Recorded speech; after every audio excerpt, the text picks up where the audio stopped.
looks really nice, and it's kind of weird how the temperature just decided to go up all of a sudden, huh? And what did I read today? How about this one? You know, in recent times, Boeing hasn't been in the best light where their aircrafts have been falling out of the sky for whatever reason. And how about this one where they're intentionally trying to take down drones, I guess, for their products? This one says, Boeing compact lasers down Group 3 drones for the first time.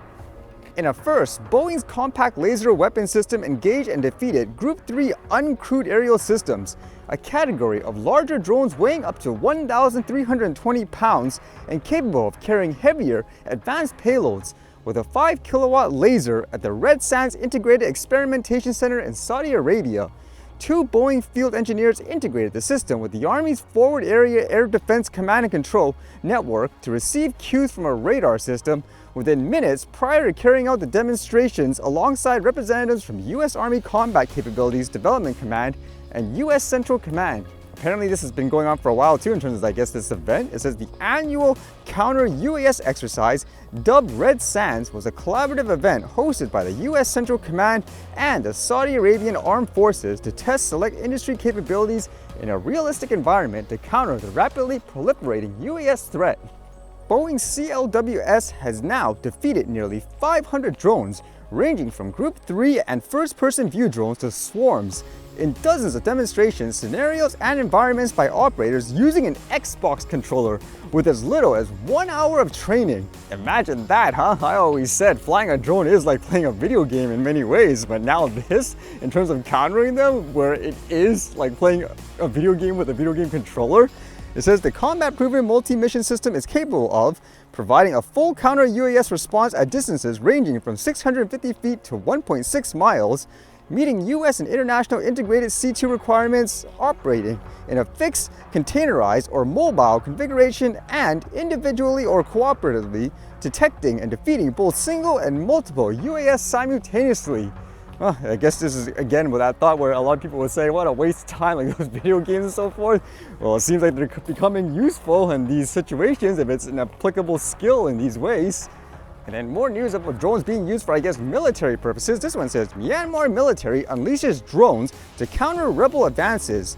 The junta has adopted drone tactics first used by rebels, but now with greater firepower and on a larger scale, analysts say.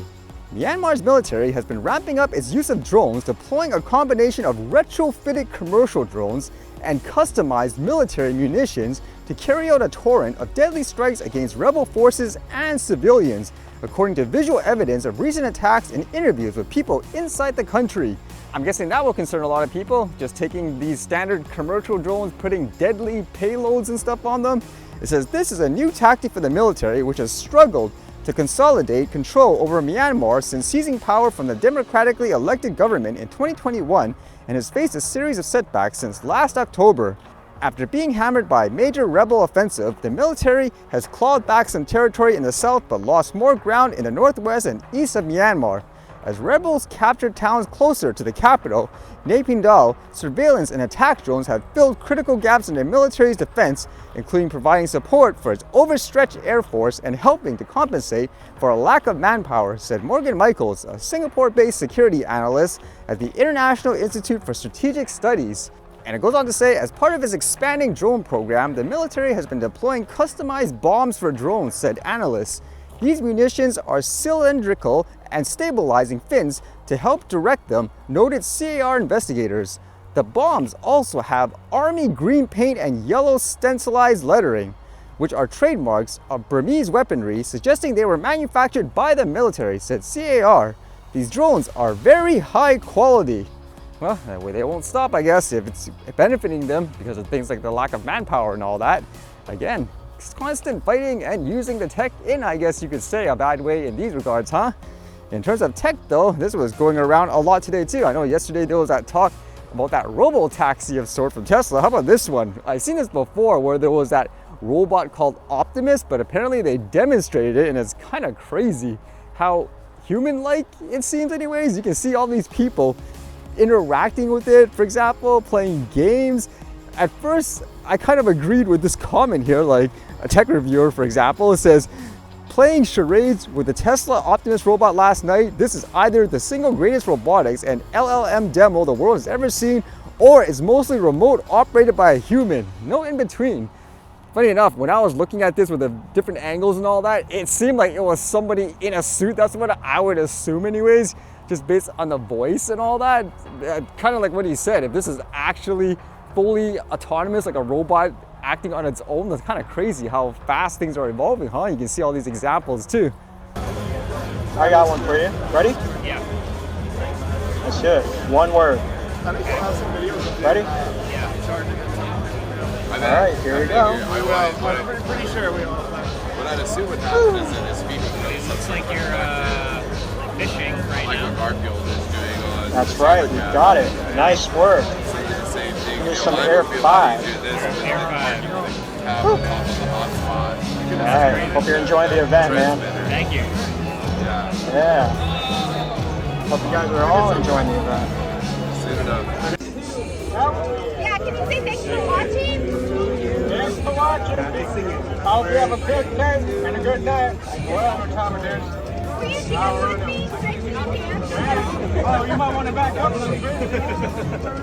You want to give him a little space when he dances. Yeah. I'll go a little while. Sorry. Okay. Let's go. All right. Can you actually envision owning a robot for your personal life? I know at most I've seen in the real world anyways, people have these little robots that follow them. They're like some kind of scooter, for example. I guess they can carry a little payload or something like that, but for the most part, it seems like it's more of a novelty. It just seems like things are evolving so fast. Right now, a lot of people have things like robot vacuums in their homes. How about this thing to do like all your chores and stuff like that? And it makes me think too, just with that talk of things like autonomous taxis and all that, would you rather ride in a vehicle that's fully autonomous, or would you rather have a robot like this drive you with a traditional car, for example? Did you see me?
All right, see you guys later.